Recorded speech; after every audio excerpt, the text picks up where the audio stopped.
Hola, soy Patricia Gómez. Bienvenidos a Adelante. Nuestro programa es ahora una serie mensual que forma parte de Milwaukee PBS Presenta. Y ustedes podrán vernos cada segundo jueves del mes a las 9 de la noche por Canal 10. Los invitamos a que nos acompañen. Y hoy, en Adelante, In the Heights, de Lin-Manuel Miranda, se presenta en el Teatro Rep, un reportaje sobre el proyecto de artista residente del Clarke Square. Y estudiantes de leyes de la Universidad de Wisconsin-Madison viajan a la frontera sur para ayudar a familias refugiadas que se encuentran en centros de detención.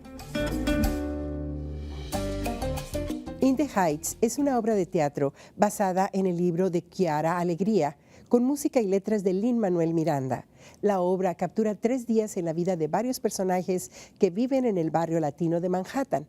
Johnny Muñoz asistió a la apertura para la prensa en el Teatro Rep. Who's in there with you, Julio? Grab the man and kicks in the door. I choreographed a production of West Side Story at a theater in Chicago, and the casting director for Milwaukee Repertory Theatre was actually our dramaturg for that production. He handled all of the research elements for the play. When this came around, when they decided to do In the Heights, he was like, you know, you guys might be interested in hiring this choreographer from Chicago. He's Latino, he might have some interesting things to say about In the Heights. And then all of a sudden I was on the phone with Mea Drales and we were having this conversation about In the Heights, and we just immediately meshed and immediately wanted all of the same things. And so they brought me on board, and now I'm here.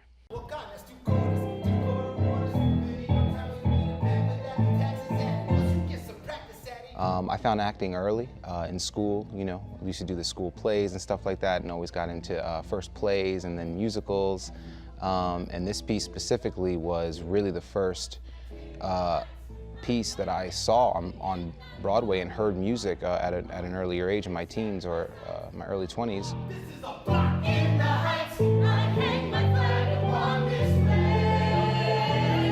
It's definitely something that I experience on a day-to-day basis, and to see it represented in a play or in a musical on stage in that way, it called me at a very early age, and I knew from then that I had to, and I really wanted to be a part of a show like this. What this piece exemplifies is the meaning of home and what that is. I mean, home, a lot of times we think it's the place I was born or the place that I grew up, and those things may be true, but home can be anywhere. Home can be where you keep your heart. And In the Heights focuses on one specific neighborhood at one specific moment in time where that was happening, and it opens with these 3 storefronts all sort of realizing that they have to leave.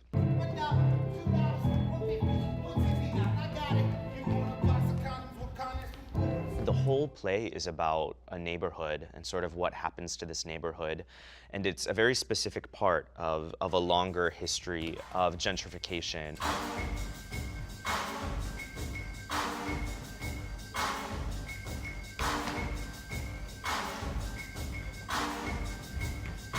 I am generating all of the material for the play. We're not doing any of the original from Broadway. That was choreographed by a man named Andy Blankenbuehler. He's really good. But it was really important to me and also to May, the director, that we develop a language with the dancers. So our biggest inspirations are definitely hip hop and salsa. And, you know, every kind of social dance that's about community. You know, hip hop is about community, salsa is all about community, and the play is about community. I play a bodega owner. His name is Usnavi de la Vega. He's the epitome of hard work in the community. He's a staple, he's a cornerstone. He pretty much is the one character that connects everybody in this community through various reasons. He has family in the show. He has his abuela that he lives close by. He has a cousin who works with him. My best friend Benny works at the taxi dispatch right next door. There's a salon down that has all kinds of characters. The show does a great job of showing you how much life can exist in a one block space. And Usnavi is there to serve as our narrator and really bridge the gap between the audience and what's happening on stage, because this is really a love note to New York and to Latin culture. We're doing this piece in the hopes that we get to educate audiences on things that they might not know the most about. It smells like one of those trees that hang from the rear view. No. My job as the narrator and as the MC of the evening is to really take you through this journey and make sure you don't miss any of the good parts. Lights up from Washington Heights, so at the break of day I wake up and I got this little punk I gotta chase away. I think the whole show, we kind of show that you can bring home with you anywhere you go. It can be in your heart, it can be picking up the phone and reaching out to friends and family. It's a beautiful thing to be Latino because we wear our culture on our sleeves. We had started by creating all of this salsa movement that we were then going to teach to the cast. And then we very quickly sort of punted on that, and we're like, that's not really going to help us. You know, giving people moves to do isn't really going to create the sense of spontaneity, the sense of spirit, the sense of community that we really want.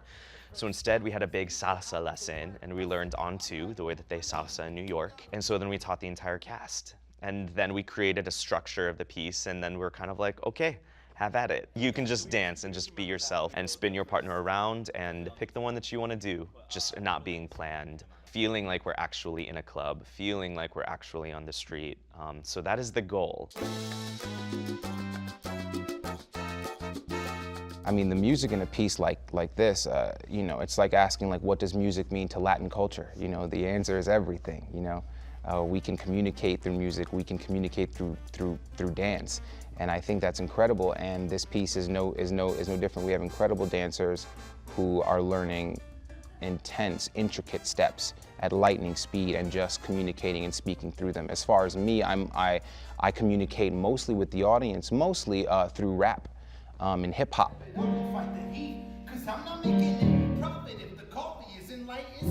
To me, there's nothing more expressive and more connective than rap music and hip hop, because you really get to put everything else aside and focus on the message and the story. The dance really supports that story. It supports the struggle. It's, you know, oftentimes we just create these emotional environments that sort of reflect the hard work, but then also the resilience and the incredible joy that comes with being Latino and owning your culture and owning your history and where you came from and the family that you represent, whether they're here in the States or they're back home.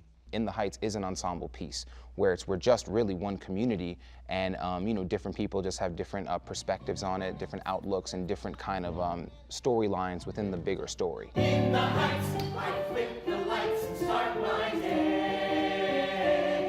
It's about Latinos, and it's about specifically, or mostly, Caribeños, so people from Puerto Rico and Cuba and the Dominican Republic, and then also people from Mexico, also people from South America, also people from Central America, all living in this neighborhood called Washington Heights. What it's like in Washington Heights.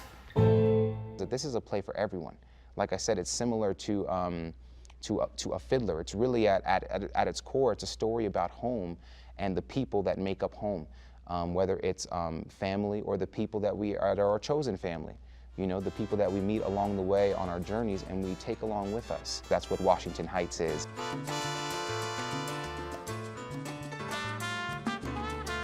I had spent most of my musical theater career, you know, having to look at 100 years worth of musical theater history and having people sort of, you know, be like, okay, well, like, you're Latino, so like you can play Paul in a chorus line, or you can play Bernardo in West Side Story, and let's see, who else? You know, and just like trying to come up with like the maybe 5 Latino roles in musical theater. Growing up in the Midwest and existing at this weird intersection of things and being Midwestern, but also being Hispanic and having immigrant parents, but being a United States citizen, all of those things sort of come to a head when you're young and trying to figure out who you are. And when I saw this show, there's a specific part in the middle of Act 2 when everybody is just celebrating, and one of the characters says, my mom is Dominican Cuban, my dad is from Chile and PR, which means I'm Chile Dominican Rican, but I always say I'm from Queens. And I think I was 20 years old, and I immediately started crying because I was like, that is me. Like, that's me exactly, with my complicated story that I'm always having to explain to my friends. And here are these characters on stage who are representing me, and not only representing me, but embracing me and calling me family, and that was a really powerful thing to see at that time. And I think an incredible gift to give to the Latinx community, you know, to say like, this is us, and like, this is the thing that makes all of us family, is our experience in this country and all of the weird, complicated things that come with that. And we're all this big mashup of all of these different things, and that's what makes us family. And the show really focuses on that a lot, and it celebrates that and lifts that up.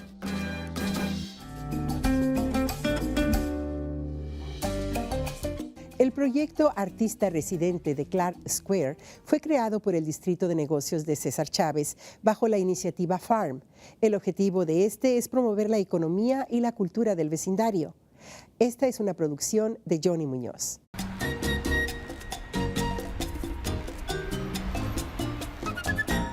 The Clarke Square Neighborhood Initiative is a nonprofit corporation, 501c3 charitable organization that helps neighbors implement their quality of life plan in the Clarke Square neighborhood on the near south side of Milwaukee. So there's about 45 square city blocks, 8,000 neighbors, a lot of beautiful people doing very great things, including very creative neighbors that make art, that make other expressions of their culture and of their identities. The Clarke Square Neighborhood's Quality of Life Plan has 10 strategy areas. One of those strategy areas is economic development. One of the key drivers of the economy within Clarke Square is Cesar Chavez Drive. The Clarke Square Neighborhood Initiative, CSNI, we entered into an administrative contract with the bid in order to help them with their operations. But even before that contract, we had entered into a partnership called the Farm Project. In Espanol is El Proyecto Campesino. And it's really named the Farm Project not because we're doing urban agriculture or growing things other than growing creativity and economic development, but it's named in honor of Cesar Chavez and the United Farm Workers. The theory is if you plant the seeds of art and culture, that you'll be able to reap the harvest of great economic development positives. Y con miras a sembrar esa semilla, el Proyecto Campesino creó el programa de residencia para artistas plásticos.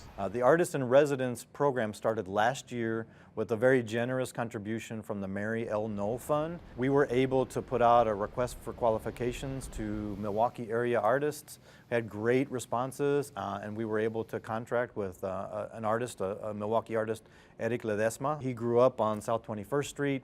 Fue de esta manera que Eric Ledesma, originario de Puerto Rico, pero que vivió y creció en Wisconsin, en el barrio de Clarke Square, quien se convirtió en el primer artista residente. Somebody sent me an email about this residency. It was the first time that they were launching it, the Cesar Chavez Artist in Residence that Clarke Square Neighborhood Initiative was running through their Farm Project program. And I decided, that I had roots in that area, and I decided to apply. The application process was quite straightforward. We had to submit images of your work and go through an interview process with you. Then you had to write a proposal. So it was a 3-step phase. Luckily, they selected me as artist in residence. It was the first one.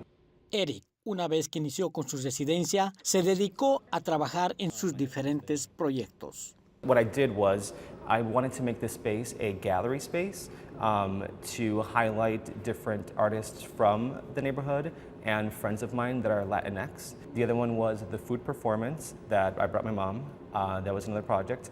I also went to a block party on 21st and Scott, which is the first home that I lived in as a kid. Is in that block. I started doing a button making project with the kids. So I collected all those throughout the residency of Cesar Chavez, and I have it as an archive. Another project that I did was the Iron Board Cafe. Clarke Square Neighborhood Initiative was really kind to let me go back home. I started this pop-up cafe called Iron Board back in Puerto Rico, where we would bring food to locations that we knew that were incommunicated, that didn't have any electricity, didn't have any running water. That was all part of the residency, right? If I didn't have that residency at Cesar Chavez, I probably didn't have the means or the time to go back home and do a little bit of support. Part of the contract with the residency at Cesar Chavez is creating one permanent piece of artwork that'll be installed on Cesar Chavez Drive. My initial proposal was to do some clay masks with the community and somehow incorporate that into a sculptural piece. But of course that didn't happen. Throughout this sort of trials and situations with Mother Nature and Hurricane Maria and all these things, it kept resonating with me, the phrase, si se puede, yes we can, as a phrase that not necessarily, it was part of the farmers workers movement in the South that Dolores Huerta and Cesar Chavez coined as their phrase, but yes we can translate to everyday situations. I wanted to offer that to the community for them to see it, and it doesn't matter if it can be a political thing, but it can also be a mother or father that are struggling with their kids and some situation personal, to see that and say, si se puede, yes I can. And I want it to be bold and in your face and huge, just to make an impact and that people see it. I considered myself an artist before the residency, but I hadn't honed in my craft, and I wouldn't consider myself something specifically, and through the residency it really helped me develop and realize that I am definitely an artist that engages the community. Cesar Chavez residency gave me that opportunity and space to explore that and to find out what was going to be my next steps as a maker. This year we were very pleased to work with El Rey again, to be able to get this space secured. It's a beautiful location that we were able to contract with another outstanding artist, Isabel Castro, and she comes to the table with a lot of great ideas and energy. She's worked in multiple media, and so we're excited about how we can explore those different media with the neighbors, both the residential and the business neighbors here on Chavez Drive. We have a great agenda planned for the next several months. I was in the committee to select the next artist in residence, and it was really important and imperative to me that the next artist in residence was as engaged with the community as the residency is supposed to be. And Isabel Castro is an amazing fit for the residency, and I want her to contact me in anything. I want to be a resource for her. El programa daba sus frutos y por segundo año consecutivo fue posible traer a otro artista residente, esta vez a una joven con muchas energías y con muchas ganas de demostrar su talento. He was telling me how he had this vision of like the artist in residency and how they were kind of just like starting that up. So that's when I started meeting like Eric Ledesma, and I got to be there for like the first time they were kind of just like the start off of the project. So then after that, I kind of had like the artist in residency in the back of my mind for the next year to apply for it. I kind of knew Ian through other networks of mine while I was a Escuela Verde high school student. And so throughout my years there, I've been kind of like practicing my own art and kind of just like working with artworks and artists working in education through internships and also other positions. And through them, I started connecting with the Clarke Square neighborhood and different neighborhoods around. When I was applying for this position, I had so many ideas. So I know that I had to break it down to 3 branches. My project is called Soy Quien Soy, I Am Who I Am. And through that, there's 3 branches that branches out. The first one is Ponte las Pilas, where it focuses on education. And through education, like your goals as an individual and your goals for the community and how they connect. And then the second project is called Rising, and that one's more focused on your own identity and upbringing as a person. So like the way you grew up and the dichos, that's what I'm focusing on for the second project. If you're very passionate about art and you really do want to like have a stepping stone into community art or like, you know, just practicing your own art, you can come here into the studio, Soy Quien Soy, and you can also add to the space and to the community. Also find your own artistic self and identity. This is the place where you can come and, you know, discover more upon like yourself. People from the state of Wisconsin, no matter if you're as far north as Superior or as far southeast as Kenosha, I would plead to you to think about this little part of Milwaukee as kind of the cultural epicenter of Latino arts and culture for the state of Wisconsin. We are pretty bold in what we aspire to be on Chavez Drive, and that's the headquarters of, if you want to have an experience with Latino arts and culture, we want you to come to this part of Milwaukee. Por las últimas disposiciones del presidente Trump y ante la indignación de muchos que han salido a protestar a lo largo del país, miles de familias de refugiados se encuentran detenidas por las autoridades de inmigración en la frontera sur. Estudiantes de la Escuela de Leyes de la Universidad de Wisconsin-Madison viajaron a Texas para proveer apoyo legal. Daniela Juárez y Perla Rubio están hoy con nosotros para compartirnos su experiencia.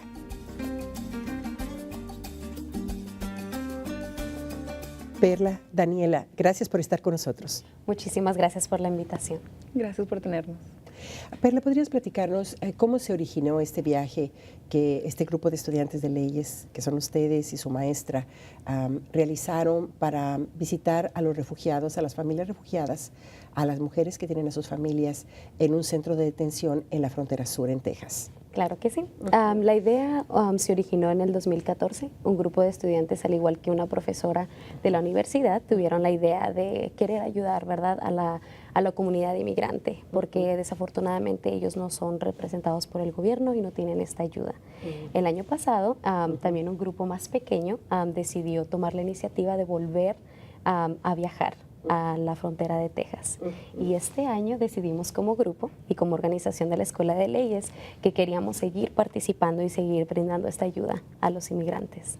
Daniela, sé que no fue fácil, sé que tienes una niña, la tuviste que dejar. Sé que como mexicanas y como mujeres, esta debe ser una experiencia muy difícil para ti. Cuéntanos cómo se financió y cómo tú decidiste participar. Afortunadamente la escuela nos ayudó. Pedimos ayuda, explicamos a dónde íbamos a ir, qué es lo que necesitábamos. La escuela nos dio suficiente dinero para la mayoría del viaje. La comunidad también nos ayudó con donaciones, hicieron fundraisers y nos sentimos con mucho apoyo. Y decidimos que eso era muy importante como organización, como estudiantes de leyes. La mayoría de nosotros estamos trabajando en inmigración. Y personalmente era algo que yo sentía que era algo que afectó a mi familia. Mis papás me trajeron a los Estados Unidos cuando tenía 5 años. Entonces, ver a esos niños era verme a mí misma. Y era algo que sentía que yo tenía que ir a hacer. Muy bien. Perla, ¿cuánto tiempo les llevó organizar este viaje? Y luego, ¿cuánto tiempo estuvieron allá? Sí, la organización más o menos duró aproximadamente, la verdad, unos 5 meses, porque teníamos al principio, teníamos decidido haber ido como en Spring Break, que sería en marzo, pero luego decidimos en el verano, que nos dio un poquito más de tiempo para organizarlo, pero usualmente ya al último, unos 2 meses en sí, estar constantemente organizándolo, hablando con la gente de esta organización y hablando con la escuela, ¿verdad?, que nos iba a apoyar económicamente en este viaje. Y estuvimos allá aproximadamente 6 días, de domingo a viernes. Y además, ¿cuánto tiempo les llevó viajar? 27 horas.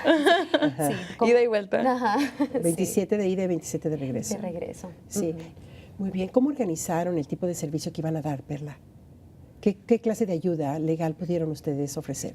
Sí, pues desafortunadamente como estudiantes de leyes no podemos brindar ayuda legal, solamente pudimos brindar apoyo a estas mujeres ahí en el centro de detención, ¿verdad?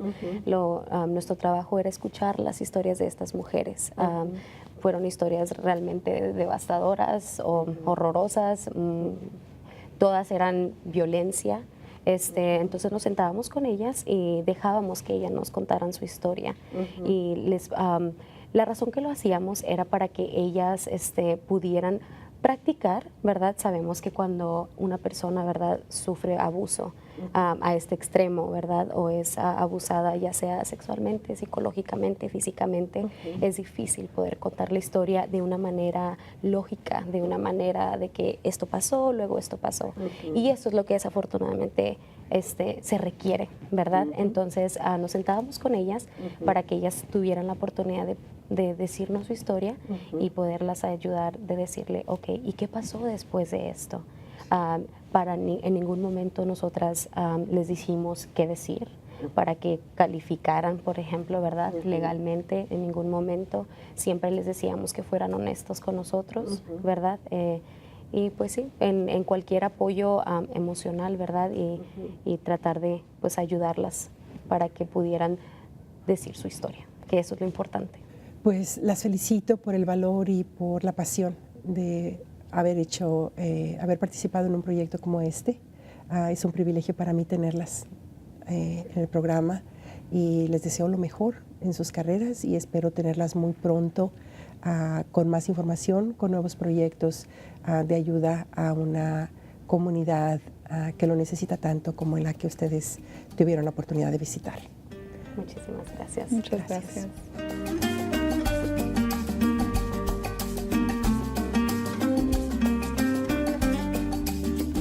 Para saber más sobre lo que ocurre en la comunidad, los invitamos a que visiten nuestras historias exclusivas en nuestro sitio del internet Web Exclusives. Y con un hasta pronto nos despedimos, invitándolos a que nos dejen saber sus comentarios por el teléfono 414-297-7544 o en nuestro correo electrónico. Visiten nuestro sitio del internet en MilwaukeePBS.org y en Facebook. Soy Patricia Gómez, deseándoles paz y bendiciones.